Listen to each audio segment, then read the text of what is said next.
तो आज हम लोग एक नया चैप्टर स्टार्ट करने के मूड में हैं। नहीं, chemical bonding and molecular structure. ठीक, 11th का है, चैप्टर नंबर 4। ऐसा नहीं कि केमिकल बॉन्डिंग एक नया वर्ड है हमारे लिए, पुराना वर्ड है। जानते हैं कुछ कुछ चीज कि हमारे एटम क्या होते हैं, कंबाइन कर जाते हैं, और एटम कंबाइंड होकर के क्या बनते हैं, मॉलिक्यूल्स। तो मॉलिक्यूल्स को हम बोल सकते हैं क्या, कि ये ग्रुप ऑफ एटम। तो सेम टाइप ऑफ एटम भी हो सकते हैं और डिफरेंट टाइप ऑफ एटम से भी मॉलिक्यूल्स बन सकता है। जैसे सेम टाइप ऑफ एटम में कौन होगा मॉलिक्यूल्स भाई, जैसे हमारा O2 हो गया, सब बच्चों को पता है। इसको हम लोग डाई एटमिक मॉलिक्यूल्स बोलते हैं। क्यों कहते हैं डाई एटमिक मॉलिक्यूल्स, दो एटम से, बट ये सिंगल एक ऐसे लिखते हैं तो इसको बोलते हैं एटम, ऑक्सीजन एटम। और जब O2 बन जाता है तो ये मॉलिक्यूल्स है। उसी तरीके से नाइट्रोजन क्या है बताओ, एटम है, बट N2 को बोलेंगे क्या, बट यहां पर सेम एटम कंबाइंड होता है। ऑक्सीजन के बारे में एक और पता है कि हमारा ओजोन बनता है O3, तो कह सकते हैं ग्रुप ऑफ एटम। एटम क्या हो सकता है, सेम। मॉलिक्यूल्स क्या हो सकता है, सेम एटमों का भी हो सकता है और डिफरेंट एटम का भी हो सकता है। जैसे डिफरेंट एटम के मॉलिक्यूल्स क्या होंगे भाई, NH3। क्या बोलेंगे भाई, अमोनिया। नहीं जानते हैं, लिखेंगे सही बच्चे, अमोनिया। बड़ा इंपॉर्टेंट क्या है, कंपाउंड है, मॉलिक्यूल्स से बनाया जाता है। हेबर नामक एक साइंटिस्ट था, उन्होंने एक तरीका बताया, प्रोसेस से बनाया। बनता कैसे भाई, नाइट्रोजन को हाइड्रोजन से रिएक्ट करा करके क्या बनाते हैं बताओ, अमोनिया बना। चलो भाई, बातें होती है कि जो हमारा एटम था, मॉलिक्यूल्स था, तो वो तो स्टेट में पाया जाता है।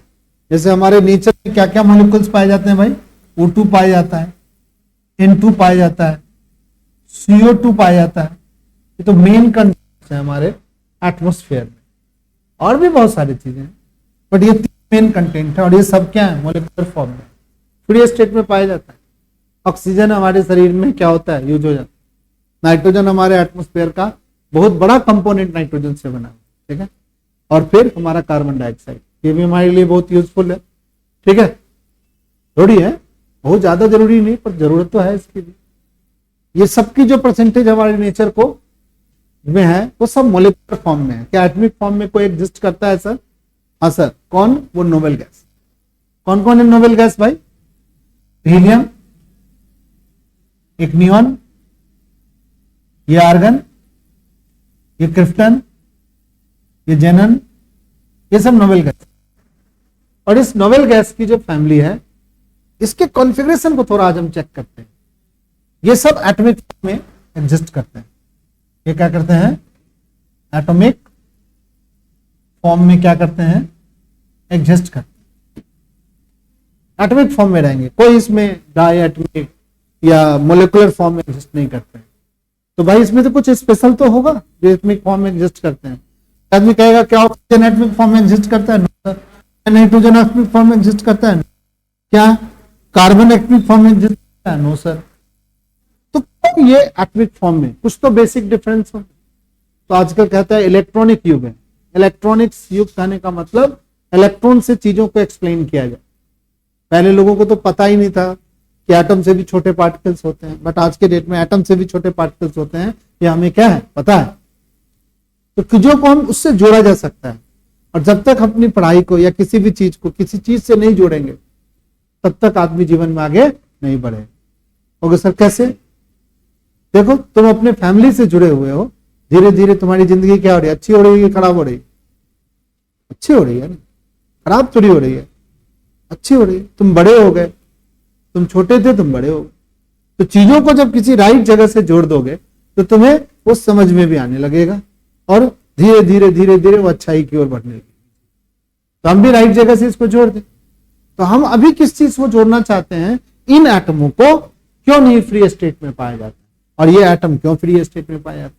तो कहा कि इलेक्ट्रॉनिक, देखो भाई इलेक्ट्रॉनिक बेसिस पे समझाइए।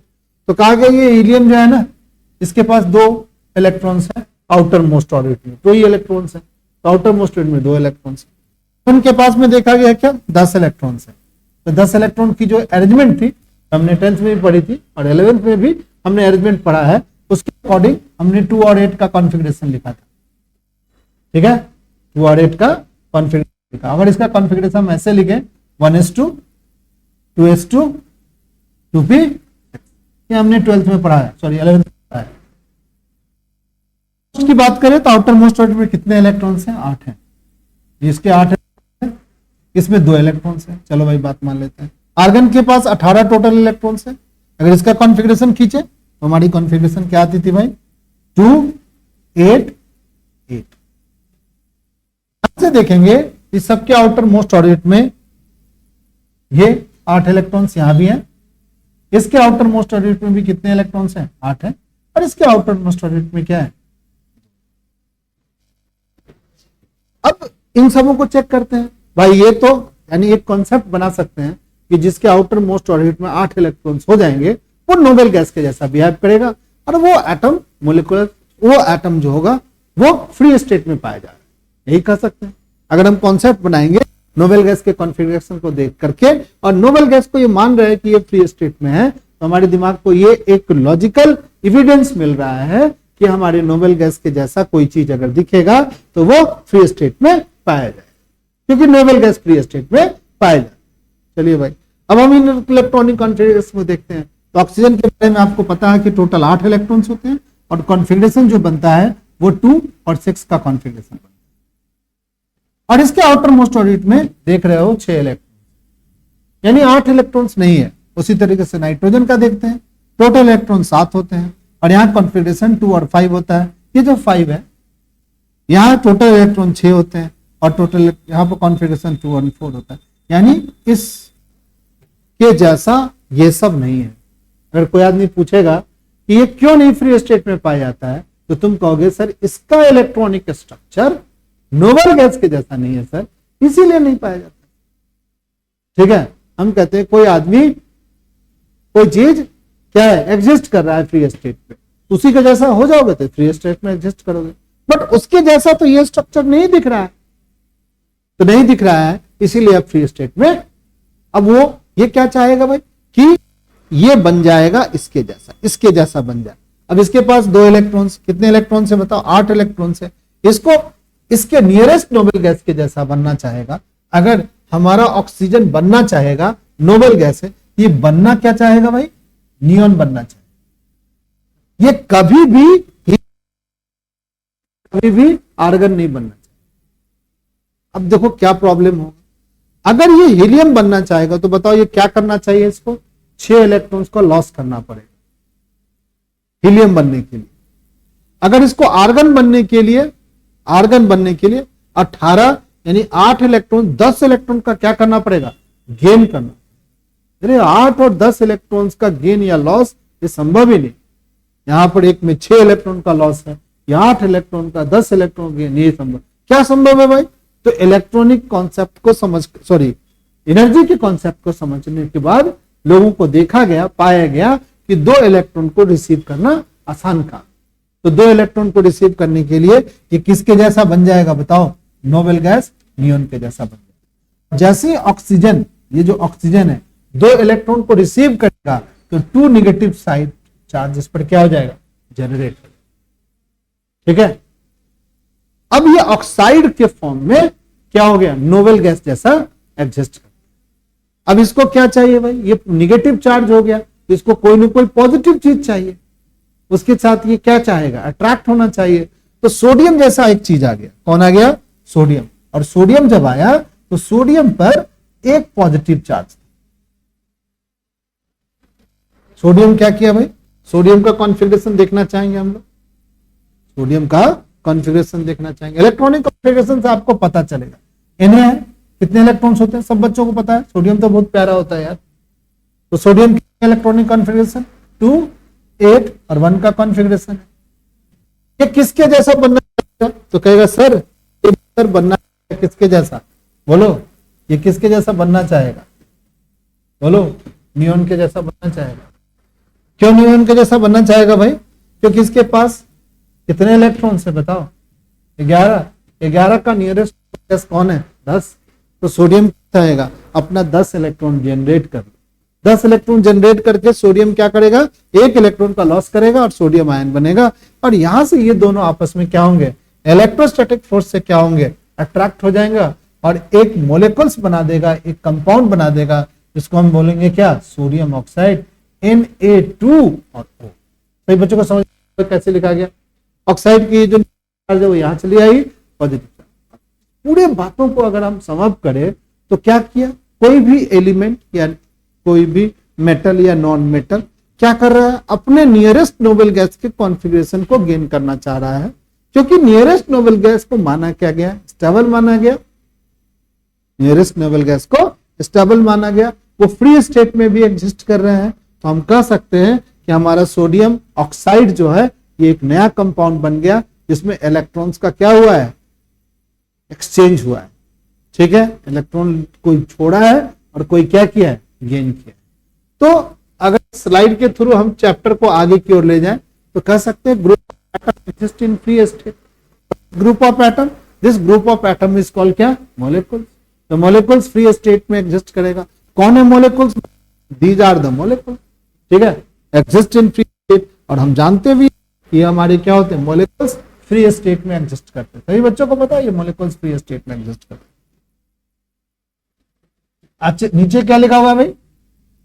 अगर नीचे वाले चीज को हम पढ़ जाए तो क्या लिखा हुआ है बताओ बच्चा भाई? ये मॉलिक्यूल्स की केमिकल बॉन्ड क्या है भाई? अब ये जो मॉलिक्यूल्स है जो attract 2 oxygen atom, 2 nitrogen atom, 1 carbon और 2 ऑक्सीजन एटम, क्या हो गया? अट्रैक्टिव। क्या कहा गया? Attractive force which holds various constituent, इसमें atom, ions, etc together is different chemical species is called क्या? बोलो, केमिकल बॉन्डिंग। बॉन्डिंग में क्या होगा भाई? ये जो चीजें हैं, छोटी छोटी एटम्स हैं, छोटे छोटे क्या है बताओ? आयंस हैं। यहाँ बताओ आयंस है कि एटम्स है? बता दो। ये क्या है? आयंस है। जिसके बीच कौन सी फोर्स पाएगी? इलेक्ट्रोस्टैटिक फोर्स पाएगा। दोनों आपस में चिपक, इसी को तो केमिकल बॉन्डिंग। यहाँ पर क्या हो गया? 2 एटम थे, ऑक्सीजन ऑक्सीजन एटम है, दोनों आपस में बॉन्ड बन गया, तो इसको हम क्या बोलेंगे? Chemical bond. बट ये केमिकल बॉन्ड का जो कॉन्सेप्ट था वो concept day by day develop हुआ। साइंटिस्ट के ने जब माना, पहले तो आदमी एटम के अंदर इलेक्ट्रॉन्स होते यही नहीं पता था लोगों को। डाल्टन की थ्योरी ने कहा था कि एटम के पास एटम ही सबसे छोटा पार्टिकल्स होता है। फिर बाद में हमने इलेक्ट्रॉन्स, प्रोटॉन्स, न्यूट्रॉन्स ये सब खोज खाच लिया। ठीक है, अब इन चीजों को खोजने के बाद जो एटम कंबाइंड स्टेट में पाते हैं, इसके पीछे भी एक हिस्ट्री है। कैसे कैसे मॉलिक्यूल्स के बारे में पता चला। आज हम मॉलिक्यूल्स के बारे में जितनी इंफॉर्मेशन जानते हैं उसकी एक बैक हिस्ट्री हमें पढ़नी है, कि हम इस जो अभी जो स्ट्रक्चर पढ़ रहे हैं मॉलिक्यूल्स के बारे में, डिटेल में हम स्ट्रक्चर बनाते हैं या उसके बारे में पढ़ते हैं, वो कैसे कैसे डेवलपमेंट हुआ, इसकी एक प्रॉपर हिस्ट्री है, उसका एक पाथवे है। क्या कहा भाई? Atom combine. अगर तुमसे आज की डेट में अगर हम पूछे, जितनी हमने पढ़ा है, तो ये बात का जवाब तुम दे दोगे, why do atom combine? Atom इसलिए कंबाइन करते हैं ताकि मॉलिक्यूल्स बने, एटम फ्री स्टेट में नहीं पाते, स्टेबल हो सके। ठीक है, ये बोल सकते हैं हम लोग। अपने नियरेस्ट नोबल गैस के कॉन्फ़िगरेशन को गेन करने के लिए एटम क्या करते हैं? कंबाइन कर लेते हैं। ठीक है, चलिए भाई, व्हाई आर कॉम्बिनेशन पॉसिबल? अब हम ये नहीं कहता सब आदमी सबसे कंबाइन करेगा। सोडियम को कहेंगे पोटेशियम के साथ लग जाओ भाई, कंपाउंड बना लो, करेगा? नहीं करेगा। इसकी भी एक चर्चा चलेगी। सारे मोलिक्यूल, सब सारे एटम सभी एटम से रिएक्ट नहीं करते। ऑक्सीजन से मोस्टली एटम रिएक्ट कर लेता है, बट नाइट्रोजन से बहुत कम एटम रिएक्ट करते हैं। नाइट्रोजन के कंपाउंड हमें पता है, कम कंपाउंड पता है। ठीक है, नाइट्राइड का कोई कंपाउंड पता है? ऑक्सीजन तो कंबाइन करके ऑक्साइड बनाता है, नाइट्रोजन भी कंबाइन करता होगा। नाइट्रोजन कंबाइन नहीं करता है तो क्यों नहीं करता है? ठीक है, क्या सभी एलिमेंट से रिएक्ट कर सकते हैं क्या? ये सब की चर्चा होगी। चलिए, why do atom combine with certain and cert do not? अब कुछ से रिएक्ट करते हैं, कुछ से क्यों नहीं करते हैं भाई? ठीक है, जैसे तुम लोग करते हैं ना दोस्ती, किसी से करेंगे किसी से बोलेंगे ही नहीं। ठीक है, ये क्यों करते हो भाई? तो कुछ तो बात होगा। एटम भी किसी से रिएक्ट किया, किसी से क्या, उसका प्रॉपर कारण होना चाहिए। ऐसा नहीं कि अपने मन से भाई नहीं मन करता इसलिए नहीं कर रहा है, ऐसा बोलना बेवकूफी होगी केमिस्ट्री कि सर जी कार्बन को सर नेक्स्ट ऑक्सीजन से मन करता है, नाइट्रोजन से नहीं मन करता, इसलिए नहीं करता। अरे क्या लॉजिक है यार, ये तरीका थोड़ी है, ऐसा नहीं होता। इसकी एक डेफिनेट शेप होती है। शेप कैसा होता है भाई? हमें एटम मॉलिक्यूल्स को देखे हैं हम लोग क्या? देखे हो मॉलिक्यूल्स को? O2 को देखो, O2 तो डेली हम लोग क्या करते हैं, रेस्पिरेशन प्रोसेस में यूज करते हैं। क्या O2 को हम देखते हैं? नहीं देखते हैं। पर इसके बारे में स्ट्रक्चर कैसे पता चलेंगे भाई? मीथेन को देखे नहीं, मीथेन का स्ट्रक्चर पता करेंगे, वो भी हम सीखेंगे। VSPR की एक थ्योरी आई थी, valence bond electron pair repulsion की थ्योरी थी, उस थ्योरी के अनुसार हम शेप वगैरह भी देखें। ठीक है, चलिए ये सारी बातों को यहां जब इन बातों को समझ जाए, फिर कुछ क्वेश्चन क्या कहा, टू आंसर दीज क्वेश्चन। अगर क्वेश्चंस का टाइम टू टाइम जो डेवलप हुआ उस बातों को समझ। सबसे पहले एक नामक का साइंटिस्ट था, ठीक है, कोसेल अप्रोच बताया कि केमिकल बॉन्डिंग होती कैसे। फिर उस पर valence electron pair repulsion theory आई, फिर वैलेंस बॉन्ड थ्योरी आई, फिर मॉलिक्यूलर थ्योरी आई। इन सभी थ्योरियों को जो अगर हम समझ जाएंगे तो केमिकल्स बॉन्डिंग के इन सवालों को ले सकते हैं कि एटम कंबाइन क्यों करता है, एटम कंबाइन सर्टेन एलिमेंट से क्यों करता है, किसी एलिमेंट से क्यों नहीं करता है, और हमारे मॉलिक्यूल्स का शेप साइज क्या होता है। ठीक है, शेप कैसा होता है। ये सारी चर्चाओं को धीरे धीरे हम केमिस्ट्री की केमिकल बॉन्डिंग मॉलिक्यूलर स्ट्रक्चर वाली क्लास में क्या कर लेंगे, कर जाएंगे। तो आज हम लोग एक छोटी सी बात करते हैं। क्या लिखा हुआ है, एवरी सिस्टम, बड़ा इंपॉर्टेंट टॉपिक। एक छोटा सा लाइन है बट ये है बड़ा, इसमें जबरदस्त शब्द में जबरदस्त की बातचीत छुपी हुई है इसमें। एवरी सिस्टम, सिस्टम कहने का मतलब हो गया ग्रुप ऑफ एटम। ठीक है, ग्रुप ऑफ एटम। क्या होगा ग्रुप ऑफ एटम भाई? More stable and bonding in nature way to loading the energy of system to attain stability. कभी तुम अपने डेली लाइफ में सोचो कि सबसे ज्यादा काम क्या करते हो? 24 आवर में सबसे ज्यादा काम क्या करते हो? सोते हो। जरूरी है कि नहीं जरूरी है? जरूरी है। कितना देर कहता है रिकमेंडेड, कितने देर? 8 घंटे कहता है सो जाओ। 24 का अगर 8 घंटा निकाले तो 33% के आसपास आता है भाई, 33.3%। यानी अगर तुम 100 साल जीते हो तो 33 साल तो तुम क्या करते हो, सो के गवा दिए। मान लो कि तुम्हारी जिंदगी 100 साल की है तो 33 साल तो तुमने सोया, एक लंबा टाइम सोया। कभी सोचे कि इतना सोना क्यों जरूरी है?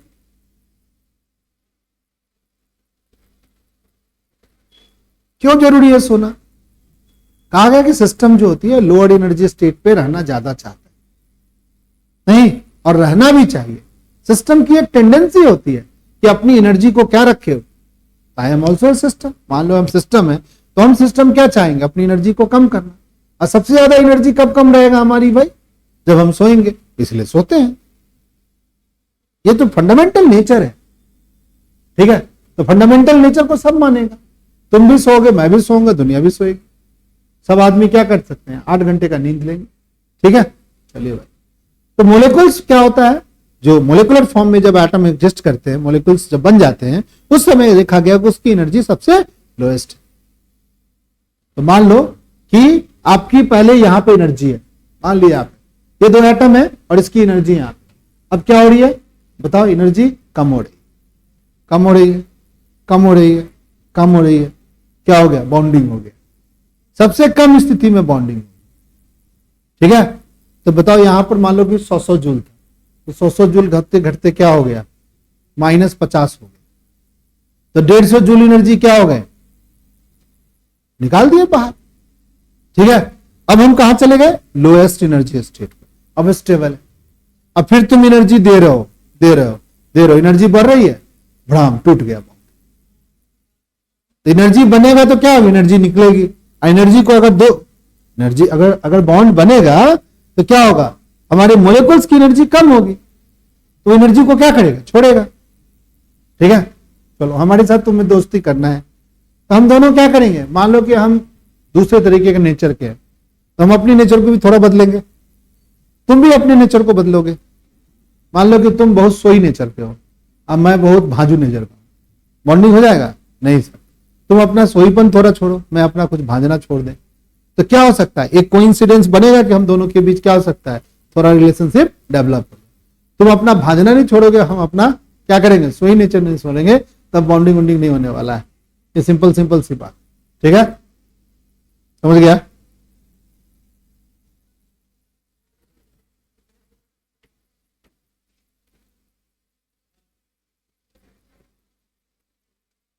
तो ये जो करेक्टर है हमारी, ये जो लोअर एनर्जी रखने की जो करेक्टर है, तो अगर तुमसे कोई आदमी कहेगा कि हम ज्यादा देर आराम क्यों करना चाहते हैं, तो तुम बोल सकते हो कि एवरी सिस्टम, इस यूनिवर्स में जो भी सिस्टम है, जो भी चीजें एग्जिस्ट करती है, उसको यही नेचर है कि वो अपनी एनर्जी को क्या करना चाहता है, कम करना, लोअर एनर्जी। तो एटम की एनर्जी ज्यादा है कि मॉलिक्यूल्स की एनर्जी ज्यादा है?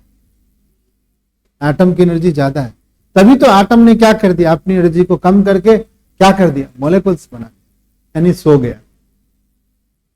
तो सोने वाले स्थिति में एनर्जी कम है, चलो तुम भाग रहे हो, दौड़ रहे हो, तुम्हारी एनर्जी हाई एनर्जी स्टेट पे, तुम लेटे हुए हो, तुम्हारी एनर्जी क्या है, lower energy state. Molecular form में हमारे एटम की एनर्जी लोअर एनर्जी है, और लोअर एनर्जी स्टेट क्या होता है, स्टेबल होता है, क्या अनस्टेबल होता है, इसीलिए मोलिकुल सिस्टम। अगर कोई आदमी आज के बाद बोलेगा कोई आदमी कि why the molecules are stable, तो लिखना it is the lowest energy state of atom. Atom का वो कंबाइंड होकर रहना ज्यादा लोअर एनर्जी स्टेट, ज्यादा लोअर एनर्जी स्टेट है, ठीक है, तो एडजस्ट करेगा, ठीक है, समझ गया, दिमाग में गई बातें। चलो भाई, इस बात को सही बच्चे लिख भी लिए होंगे हमारी बात करते करते। अब हमारा पहला अप्रोच था लुईस का अप्रोच। लुईस ने कहा कि एटम कब बनाया, 16 में, 1916 में। लुईस नामक एक साइंटिस्ट था, जिस साइंटिस्ट ने क्या कहा कि हमारी एटम आता है स्टेबल ऑक्टेट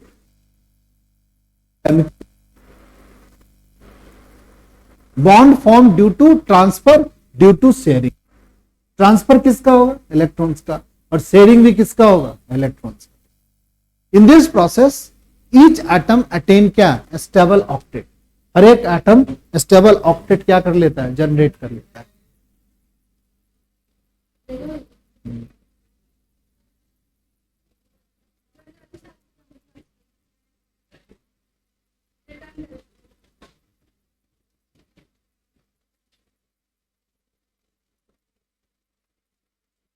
ठीक है,